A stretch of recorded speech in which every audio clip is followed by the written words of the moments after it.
By far the most difficult pill to swallow as someone who's trying to follow Jesus is the fact that the true test of being a Christian is not just being able to love your friends or your family, it's being able to love someone like Judas or to love your enemy. If you don't know who Judas was, he was actually one of Jesus' disciples who followed Jesus around, watching him do all these miracles, so he knew he was the Messiah. Yet he still traded him over for 30 pieces of silver. He traded Jesus over, the Messiah of the world, who he watched do these miracles, for 30 pieces of silver to be crucified and killed brutally. How awful is that? But yet in the Bible, we are still called to love people like that. We are still called to love our very enemies.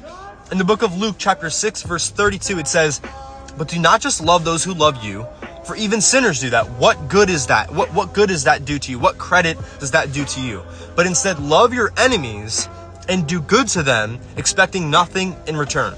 That last line is a really, really difficult pill to swallow, but to do good to our enemies, expecting nothing in return. Of course, we are not God. We will never fully be able to obtain that grace and forgiveness that God has for us. But as Christians, we are called to try and become more like Jesus every single day. Therefore, we are called to try and put that into practice, to love our enemies and do good to them, expecting nothing in return.